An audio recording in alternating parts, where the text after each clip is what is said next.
It's been 4 years since John was raped and assaulted, yet the severe trauma he has suffered means he still needs years of psychological therapy.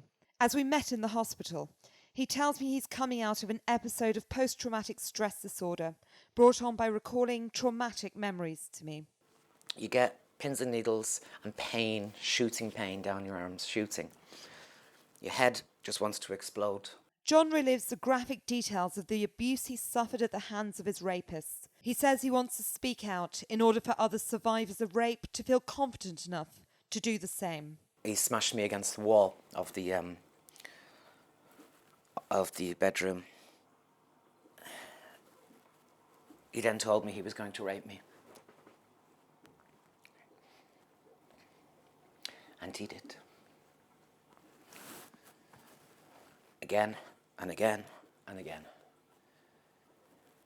I was literally black and blue, unrecognisable. But I could feel blood, a lot of blood. It is hospitals such as this, St Mary's in Manchester, that give long-term support to victims of rape.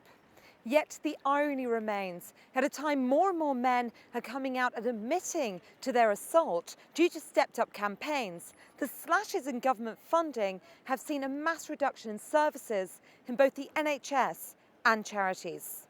These charities are now facing huge cuts. Survivors UK, which deals specifically with male victims of rape, had their funding for one-to-one counselling reduced to zero.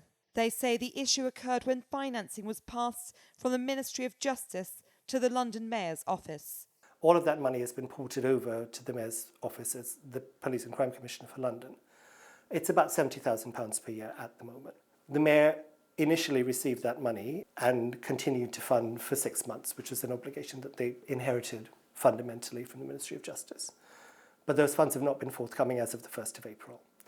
So it leaves us in a very precarious position. The Mayor's office admits that funding has been cut, but says this no longer falls under their remit. There has never been a commitment from the Mayor's office to fund Survivors UK. However, we have been extremely supportive wherever possible. That support included A one-off payment of more than £32,000 signposted them to other funding opportunities. mental health charities are further warning that they cannot cope with the huge demand of cases of people with specialist needs due to the inadequacies of the NHS. Unfortunately, many of them we have to turn away because as a specialist organisation working in sexual violence, we don't have the tools to be able to offer them the kind of psychological and more intense psychotherapeutic work that really belongs within the confines of a boundaried NHS service. But figures obtained from England's Mental Health Trust show services have dropped in cash terms from £6.7 billion in 2010 to 11 to an expected £6.6 billion in 2014 to 15. But with inflation,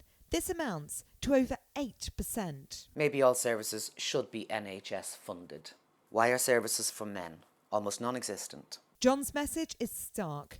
Although he wants more men to come forward about their experiences, he's worried there won't be anyone there to help them. Laura Burden-Manley, RT, Manchester.